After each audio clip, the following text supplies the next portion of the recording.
गांव वर्सेस शहरी बहू से ननद ने की डिमांड। चावल का कलश गिराकर दोनों बहू गृह प्रवेश करती हैं कि अमीर बहू के घर से बहुत सारा दहेज घर में रखवाया जाता है, जबकि गरीब बहू के कपड़े की पोटली और एक पेटी आती है।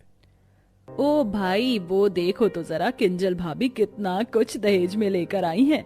भाभी, आपका लहंगा भी बहुत प्यारा है। और भाभी, सूटकेस में क्या है, हम सबको दिखाइए ना। दुल्हन की पेटी खुलाई की रस्म होती है, नंदों के लिए वो कुछ ना कुछ लेकर आती है। देखते हैं तू क्या लाई है। माँ जी, मेरे सूटकेस में कुछ ना कुछ निकल ही जाएगा, लेकिन ये जो गरीब देवरानी है मेरी बगल में, ये क्या लाई है? इसने तो लहंगा भी नहीं पहना, बस लाल साड़ी में शादी कर ली। और देखो, सूटकेस भी नहीं है, ना कोई दहेज लाई, छोटा सा बक्सा और है। लेकिन मैं कितना सारा दहेज और कार लेकर आई हूँ। क्या बाहर कार भी है? अब तो मजे आएंगे, उसी में घूमेंगे हम। हाँ, पर ये गरीब भाभी तो शक्ल से ही सुंदर नहीं दिखती, ऊपर से कपड़े भी ऐसे हैं। ये गरीब वाली भाभी क्या ही पेटी में लाई होगी। छोड़ो, सीधा किंजल भाभी की ही बक्से की खुलाई करते हैं। हाँ, चलो चलो। नहीं नहीं श्रेया पल्लवी, मैं भी इस बक्से में कुछ लेकर आई हूँ। तो मेरी बेटी के लिए क्या लाई होगी? सड़ा सा सूट का कपड़ा और गहने के नाम पर तू कुछ दे ही नहीं सकती, रहने दे। तब दोनों ननद अपनी अमीर भाभी का सूटकेस उनके सामने खोलती हैं, जिसमें सिर्फ सुंदर सुंदर आर्टिफिशियल गहने होते हैं। ये देख दोनों नंद की आंखें फटी रह जाती हैं। अरे वाह, देखो तो भाभी कितने सुंदर गहने लेकर आई हैं, लेकिन एक भी सोने का नहीं है, पर ये भारी बहुत है। क्या भाभी, आप तो इतनी अमीर है, मुझे लगा डायमंड ही डायमंड होगा इसमें। एक्सक्यूज मी, मेरी ये ज्वेलरी भले ही सोने या डायमंड की ना हो, लेकिन एक्सपेंसिव बहुत है। ऐसे डिजाइन्स कहीं नहीं मिलते, इसलिए मेरे गहनों को हाथ मत लगाओ, मुझे बिल्कुल पसंद नहीं है ये सब। बात तो सच है, क्या होगा जब मैं ये सारे जेवर पहनकर नाचूंगी? श्रेया हाथों में जेवर को देखते देखते ख्वाब में चली जाती है, जहां उसने कथकली के कपड़े पहन और अपनी भाभी के सारे जेवर पहन लेती है। मेरे ढोलना सुन, मेरे प्यार की धुन, मेरे ढोलना सुन, मेरी चाहते तो फिजा में बहेंगी, जिंदा रहेंगी होके फना। ताना नाना तुम, ताना नाना तुम, ताना नाना नाना नाना दे रे ना। तभी किंजल महारानियों की तरह ज्वेलरी में लद कर रॉयल एंट्री में श्रेया के सामने आती है। किससे पूछकर तुमने मेरी सारी ज्वेलरी को पहन लिया है? श्रेया, मैं तुम्हें छोड़ूंगी नहीं। भाभी, अरे क्या हुआ? इतनी जोर से चीख क्यों रही है? क्या सोचने लग गई थी? मामा, किंजल भाभी मुझे मार डालेंगी, किंजल भाभी मुझे मार डालेंगी, उनके पास तलवार है। श्रेया, तुम ऐसे क्यों कह रही हो? मैं तुम्हें क्यों मारूंगी? और कौन सी तलवार? अरे, हम तो भाभी की पेटी की सुंदर ज्वेलरी को देख रहे हैं। तू कौन से पुराने जमाने में चली गई जहाँ तुझे तलवार दिख गई? हाँ श्रेया, ये लो, मेरी तरफ से एक एक हार तुम दोनों को। थैंक यू भाभी। थैंक यू भाभी। पागल, तेरी अमीर भाभी ने तुझे ये नेकलेस दे दिया। कितना ओवर सोच रही थी मैं, वो भी मंजुलिका बनकर। अरे, आप लोग दरवाजे पर ही बात करते रहोगे क्या? हम शादी की वजह से दोनों भाई थक गए हैं, हमें तो जाने दो। नई बहू के साथ जितना रहना है उतना रह लो। अच्छा ठीक है, तुम बच्चे सब जाकर आराम कर लो, और तुम दोनों की कल पहली रसोई है तो ध्यान रखना। लेकिन माँ जी, मेरी पेटी की रस्म। अरे तू जा रे बाबा, नहीं देखनी तेरी पेटी बेटी। तब चंदा की आंखों में आंसू आ जाते हैं, क्योंकि किसी ने भी उससे ठीक से बात नहीं की होती। सब अपने कमरे में जाकर आराम करते हैं। अगले दिन दोनों बहू पहली रसोई के लिए तैयार होकर आ जाती हैं। माँ जी, मैं सोच रही हूँ पहली रसोई में मालपुआ रबड़ी बना लूं, और साथ में छोले भटूरे, शाही पनीर और नान। कैसा रहेगा? भाई किंजल भाभी, आप बहुत अच्छी, आपके मॉडर्न कपड़े भी अच्छे लग रहे हैं, और हमारी पहली डिमांड यही है कि हम आपके हाथ का लजानिया पास्ता खाना चाहते हैं। हाँ भाभी, और मुझे मोज़रेला ग्रिल्ड सैंडविच खाना है। ये नंदे अपने आप को समझती क्या है? एक तो पेटी खोलकर नेकलेस निकाल लिया, उसके बाद मुझे देना पड़ गया, वरना मैं अपना सामान किसी को नहीं देती। और अब तारीफ कर रही हैं या काम करवाने के बहाने। अब मुझे कुछ ना कुछ बनाना पड़ेगा। श्रेया पल्लवी, मुझे ये सब चीज बनानी नहीं आई। मैंने अपने अमीर घर में कभी कुकिंग नहीं की। तुम चाहो तो मैं बाहर से खाना ऑर्डर कर देती हूँ। लेकिन भाभी, हमें तो आपके हाथ का खाना था, और सुबह के 9 बजे ऑनलाइन ऑर्डर भी नहीं हो सकता। श्रेया पल्लवी, अगर जेठानी जी तुम्हारी ये डिमांड पूरी नहीं कर सकती तो मैं कर देती हूँ। मैं बाहर दुकान से सामान ले आती हूँ, फिर बनाती हूँ। ये अब तो हमें मोज़रेला सैंडविच और पास्ता खाने को मिलेगा। चलो बच गई। तब किंजल आराम से अपने कमरे में बैठकर फोन चलाती है और चंदा अपनी पहली रसोई का खाना भी बनाती है और नंद की डिमांड का खाना भी बना देती है। तभी माइक्रोवेव की बेल बजती है। लो हो गया। वैसे मैंने ये दोनों चीज पहली बार बनाई है, लेकिन फोन में से देखकर। आखिर मैंने लजानिया, पास्ता और ग्रिल सैंडविच बना ही लिया। ये कहकर चंदा टेबल पर सारा खाना लगा देती है और पूरा टेबल खाने की खुशबू से महक जाता है। अरे वाह बहू, पहली रसोई का खाना इतना खुशबूदार है, इसका मतलब आज पेट फुल हो जाएगा। ओहो, मालपुआ भी बना है। ओहो, वो भी रबड़ी के साथ। वाह भाई वाह। अरे पापा जी, मैंने और भी चीज बनाई है, वो भी खा लीजिए। अच्छा, छोटी बहू ने ये सब बनाया है, बड़ी बहू ने क्या बनाया है? अरे पापा जी, आपको मैं क्या बावर्ची लगती हूँ? इस घर में शादी करके मैं इसीलिए आई हूँ कि यहाँ का झाड़ू पोछा करूँ और आप सबको खाना बना कर दूँ। मेरी बहू क्यों बनाएगी खाना? वो अमीर महल से यहाँ इन सब चीजों के लिए थोड़ी आई है। वो आजकल के जमाने की मॉडर्न बहू है और खाना पीना बनाने के लिए गरीब नवाज है तो सही। मैं तो खुश हूँ छोटी बहू के हाथ का खाना खाकर। यही सही, अब जिसे बनाना नहीं आता वो बनाती तो न जाने क्या हो जाता। पापा ये सब बातें छोड़िए ना। देखिए भाभी ने कितना टेस्टी लजानिया पास्ता बनाया है, मैं तो खा रही हूँ और मैं भी। पापा जी, ऐसा ताना मारकर आपने ठीक नहीं किया। तब सब खाना खाकर खुश हो जाते हैं, लेकिन सुरेखा गरीब बहू की बिल्कुल तारीफ नहीं करती, न ही उसे शगुन देती है, जबकि ससुर बहू की पहली रसोई का शगुन देता है।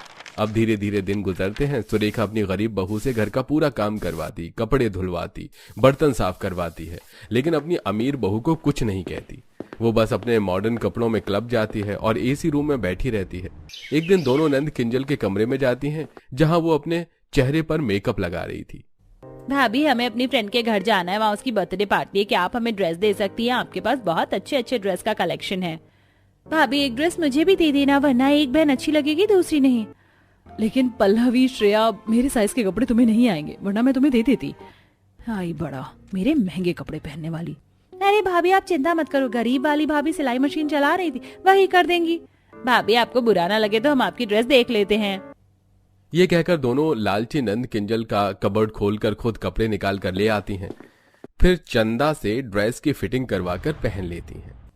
वाह, हम दोनों कितने सुंदर लग रहे हैं ना। सच में अमीर भाभी से हमको फायदा हो गया, वरना उस गरीब भाभी के पास कुछ भी नहीं है। हाँ, उससे कोई फायदा नहीं ड्रेस या ज्वेलरी के चक्कर में, लेकिन खाना पीना अच्छा बना लेती है और देखो कपड़े भी फिट कर दी। दोनों नंद फ्रेंड की बर्थडे पार्टी में चली जाती हैं और दूसरी तरफ किंजल कमरे में बौखलाकर तकिया को फाड़ देती है। हाउ डेयर दीज टू, मेरी आंखों के सामने मेरे कपड़े निकाल कर चली गई। इतनी हिम्मत! ये दोनों नंद कितनी बेकार हैं। मीठा मीठा बोलकर दिमाग खाती हैं, भाभी ये भाभी वो। तभी सास कमरे में सिर पकड़े आती है। अरे किंजल बहू, मेरा सर दर्द हो रहा है, जरा बादाम के तेल से मालिश कर दे। अरे क्या है आपको? नहीं करना मुझे कुछ भी, जाइए यहाँ से। बहू तो सॉरी माँ जी, मेरा खुद सर दर्द है। वो नौकरानी देवरानी है ना, आप उससे कह दीजिए मुझे कुछ देर रेस्ट करना है, ठीक है? तब सास गरीब बहू से कहकर अपना सिर दबाती है। माँ जी, अब आपको अच्छा लग रहा है? आपका सर दर्द कम हुआ? हाँ बहू, तेरे हाथों में जादू है, अब सर दर्द खत्म हो गया। क्या बोल रही है? सीधे तरीके से तैसे काम नहीं किया जा रहा क्या? चुपचाप से सर दबा। अच्छा हुआ इसे पता नहीं चला कि मुझे इसका किया काम पसंद आने लगा है। कुछ दिन बाद पूरा परिवार शादी में जाने के लिए तैयार हो रहा होता है। तभी दोनों नंद अमीर भाभी के कमरे में जाती हैं। किंजल अपने लहंगे के कलेक्शन देख रही थी। मेरे पास इतने सारे सुंदर सुंदर कलेक्शन हैं, आज कौन से कलर का लहंगा पहनूं शादी में जाने के लिए? वाह भाभी, आपके पास इतने सारे अमेजिंग अमेजिंग लहंगे हैं, हमें भी दे दीजिए। लास्ट मिनट में कहाँ से लहंगा खरीद के लाएंगे। हाँ भाभी, और ज्वेलरी भी दे दीजिए। हो ये गिरगिट नंदे क्यों आ गई फिर से? मुझे तो इन्हें कुछ भी नहीं देना। वो पल्लवी, श्रेया, ये बहुत एक्सपेंसिव लहंगे हैं, तुम्हें नहीं आएंगे और तुम संभाल भी नहीं पाओगी। और ज्वेलरी मैंने तुम्हें दी तो थी, तुम अपने कुछ कपड़े पहन लो या शादी पर जो लहंगा पहना था वही पहन लो। भाभी, हमें सुंदर दिखना है, प्लीज दे दो ना। मुझे ये ब्लू वाला अच्छा लग रहा है, ये मैं ले जा रही हूँ। और भाभी, मैं ये वाला लहंगा ले जा रही हूँ। थैंक यू भाभी, आपका ये परफ्यूम कितना अच्छा है, इसे भी ले जाती हूँ। भाभी, आकर भी दूंगी। लेकिन सुनो तो, वो मेरा परफ्यूम है, फेवरेट है, और वो लहंगा वो तो मुझे पहनना था। चली गई, इन दोनों कमबख्तों को ना मैं छोड़ूंगी नहीं। जिस दिन इस घर से जाएंगी ना, उस दिन मुझे चैन आएगा। डिमांड पूरी ना करो तो सामान उठा उठा कर ले जाए यहाँ से।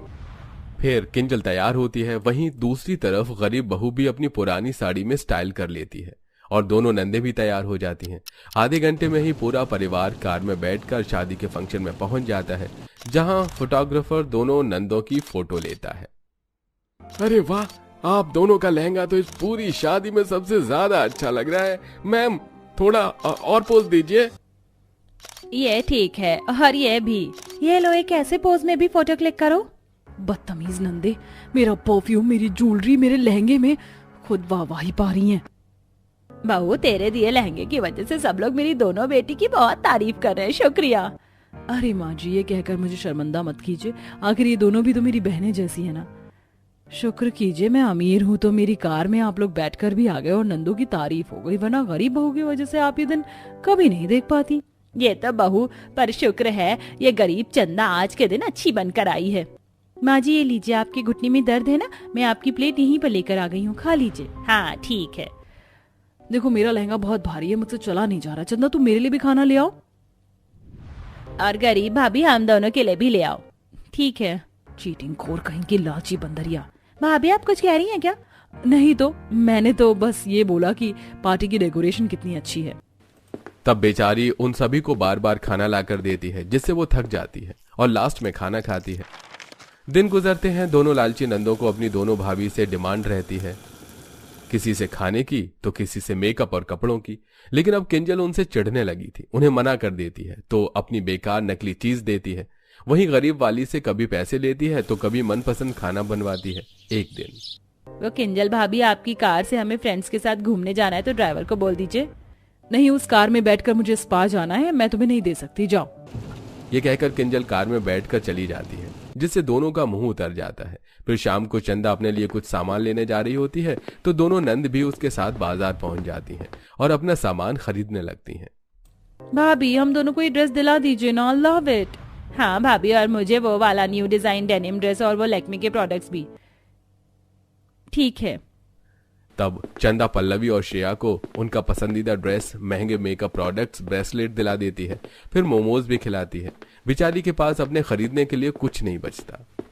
कि भगवान, 2 दिन बाद से सावन था, मुझे हरी चूड़ियां लेनी थी पर ले ही नहीं पाई। चूड़ियां तो 100 रुपए की आनी थी, लेकिन मेरे जो 2000 रुपए में रख कर लाई थी वो भी इन्होंने खत्म कर दिए। कोई बात नहीं भाभी, इतना सामान भी तो खरीद लो ना। नहीं, मेरे पास पैसे खत्म हो गए पल्लवी, श्रेया। वैसे भी तुम दोनों की डिमांड पूरी करना जरूरी था, आखिर तुम दोनों मेरी छोटी बहन जैसी हो। तब तीनों घर आ जाते हैं तो पल्लवी श्रेया से कहती है, वैसे श्रेया, अपनी छोटी भाभी से हम जो भी डिमांड करते हैं वो पूरी करती हैं, चाहे खाना पीना हो, चाहे सिलाई करनी हो या सामान दिलाना हो। बेचारी अपना लेने जा रही थी लेकिन कुछ भी नहीं लाई है। ये तो है, और किंजल भाभी ज्यादा ही चिढ़ने लगी हैं। कार में बैठने की डिमांड भी नहीं पूरी की और ना मेकअप दिया, लेकिन उसके लिए उसने रीजन दिया था। अच्छी भाभी तो बस किंजल ही है, कल को हमारी शादी होगी ना तो ना जाने क्या क्या देंगी। चंदा भाभी तो कुछ देने से रही। अगले दिन दोनों नंदे चंदा की दिलाई ड्रेस पहनकर बहुत इतराती हैं। वक्त गुजरता है, दोनों नंद का रिश्ता पक्का हो जाता है और घर में शादी की तैयारी चलती है। किंजल भाभी, शादी की तैयारी शुरू हो गई। वैसे आप मुझे सब्यसाची का लहंगा तो दोगी ना? हमारी ये छोटी सी डिमांड पूरी कर दो ना दोनों की। हाँ भाभी, और मुझे एक डायमंड का नेकलेस शादी में। मेरा दिमाग खराब नहीं है जो तुम पर 1-2 लाख रुपए खर्च करूं। वो पल्लवी, श्रेया, शादी की शॉपिंग में मेरे ही सामान में क्रेडिट कार्ड के पैसे पूरे खत्म हो गए। मैं तुम दोनों की डिमांड पूरी नहीं कर पाऊंगी। क्या? तो अब हमारा गिफ्ट भाभी? सबसे ज्यादा जरूरी तो लहंगा है हम दोनों के लिए। कल 1 हफ्ते में हल्दी है, फिर शादी। अरे तुम दोनों चिंता मत करो, तुम दोनों की शादी के लिए मैं लहंगा तैयार कर दूंगी, मुझे बनाना आता है। सच में भाभी? Thank you so much.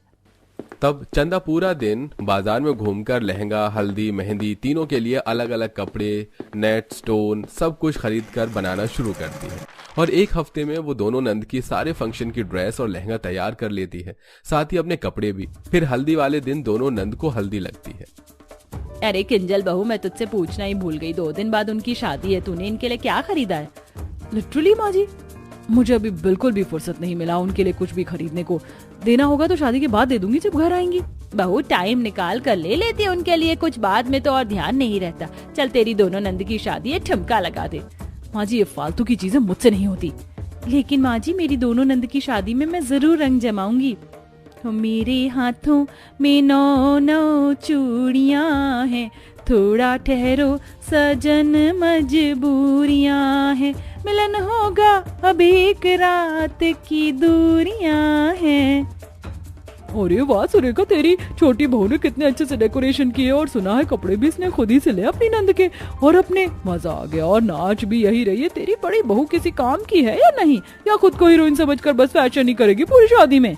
अरे अब उसे नहीं करना तो कोई बात नहीं, फंक्शन चल तो रहा है। किंजल भाभी, हम दोनों की शादी है, हमारी एक डिमांड आपको पूरी करनी होगी। चलिए हमारे साथ नाच लीजिए, उसके बाद तो हम यहाँ से चले जाएंगे। हाँ भाभी। अरे बोला ना मुझे डांस वांस नहीं करना। तब किंजल अपने कमरे में चली जाती है। जब देखो ये दोनों मेरा दिमाग खाती रहती है, बस उनकी डिमांड पूरी करती रहूं। वैसे मैंने इतना सुंदर महंगा ड्रेस पहना है, इनके हल्दी पर एक रील तो बनती है। मेरा नाम चिंचिंचू बाबा चिंचिंचू, रात चांदनी में और तू, hello mister how do do, फा फा पा फा। तब दोनों नंद उसे देख लेती हैं। यहाँ मटक रही और बाहर इनको शर्म आ रही थी जैसे कि। फिर हल्दी के बाद मेहंदी का फंक्शन होता है, जिसमें चंदा दोनों नंद की डिमांड पर सुंदर कपड़े सिले होते हैं और उसका फोटो सेशन चलता है। वाह, तुम दोनों की मेहंदी और कपड़े दोनों अच्छे लग रहे हैं। ऐसे नहीं सब कह रहे हैं। भाभी बहुत भूख लग रही है, लेकिन मेहंदी लगी है। किंजल भाभी आई ना, आप मुझे कुछ खिला दीजिए। श्रेया को चंदा भाभी खिला देंगी। नहीं, मैं तुम्हें नहीं खिला सकती, मेरे हाथ पहले ही दर्द हो जाएंगे, तुम्हें मेहंदी कैसे लगवाऊंगी? कोई बात नहीं, मैं तुम दोनों को एक साथ खिला देती हूँ। मैं चंदा बहू को कितना गलत समझ रही थी, लेकिन शादी के फंक्शन में बस यही तैयारी कर रही है हर चीज की, और किंजल बहू मेरी दोनों बेटे की एक भी डिमांड पूरी नहीं कर रही। और फिर शादी से एक रात पहले सुरेखा परेशान होती है। क्या हुआ माँ जी, परेशान क्यों हो रही है? अरे बहू, जूलर को देने थे बनने के लिए, लेकिन मैं इन दोनों की शादी के कोई गहने नहीं बनवा पाई। अब क्या करूं, कल इन्हें अपने ससुराल जाना है, वहां पहनना भी तो होगा। ऐसे तो मेरी नाक कट जाएगी। तूने तो उनके लिए अब सामान ले लिया होगा ना?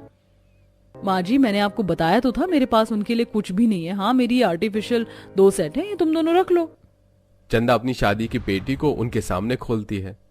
ये देखिए माँ जी, मेरी नानी के पुराने सोने के कंगन है। आज के जमाने में सोने का रेट 10 गुना। ये मेरी तरफ से पल्लवी को, और ये सोने के झुमके श्रेया को। ससुराल में इन्हें कोई कुछ नहीं कहेगा जब तक हम और गहने बनवा लेंगे। वाह बहू, तू तो हीरा निकली। आखिरी समय में तूने बाजी पलट दी। तुझे इतना गरीब भला बुरा बोला और तेरी पेटी भी नहीं खोली। उस वक्त हमने तुझे गरीब समझकर। अरे कोई बात नहीं माँ जी, ये सब तो परिवार में होता रहता है। फिलहाल मेरी दोनों नंद की शादी है, किसी चीज की कमी नहीं कर सकते। अलग ही मेलोड्रामा चल रहा है। चलो, हमारे गहनों का भी इंतजाम हो गया, पर मुझे अभी भी विश्वास है जब हम घर पर आएंगे ना, किंजल भाभी जरूर हमें डायमंड नेकलेस देंगी, है ना भाभी? Of course Darling's. अगले दिन दोनों नंद चंदा का बनाया हुआ सुंदर लहंगा पहनकर शादी करती हैं। शादी में आए सभी लोग दुल्हनों की बहुत तारीफ करते हैं। फिर दोनों की विदाई हो जाती है। ओह थैंक गॉड, ये दोनों सरदर्द डिमांडी गर्ल चली गई। मैं चैन से अपने ससुराल में रह सकती हूँ, पर सोच रही हूँ मायके चली जाऊँ। बहुत दिमाग खा गई थी दोनों। लालची नंद मेरा।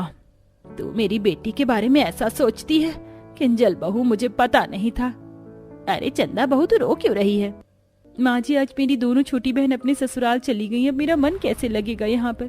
घर में रहती थी तो अपनी डिमांड पूरी तो करवाती रहती थी। भाभी ये बना दो, वो कर दो, वो कर दो। चिंता मत कर बहू, कुछ दिन बाद वो घर आ जाएंगी पग फेरे की रस्म में। एक ये है जो मेरी बेटी के जाने से रो रही, और दूसरी इतनी खुश है कि पूछो मत। 15 दिन गुजर जाते हैं। चंदा फोन करके दोनों नंद को घर पर बुलाती है। सुंदर सी ड्रेस पहनकर वो घर आती है। चंदा अपने हाथों से अलग अलग खाने की चीज बनाकर उनके सामने रखती है, लेकिन अपनी गरीब भाभी से मिलने की जगह वो अमीर भाभी से चिपक जाती है। किंजल भाभी, हमने आपको अपने ससुराल में बहुत याद किया। हाँ भाभी। अरे छोड़ो, मुझे इतना क्यों चिपक रही हो? गुस्से में किंजल दोनों को धक्का दे देती है और वो गिर जाती है। चंदा उसे संभालती है। क्या है, क्यों आकर चिपकलियों की तरह मुझसे चिपक गई हो?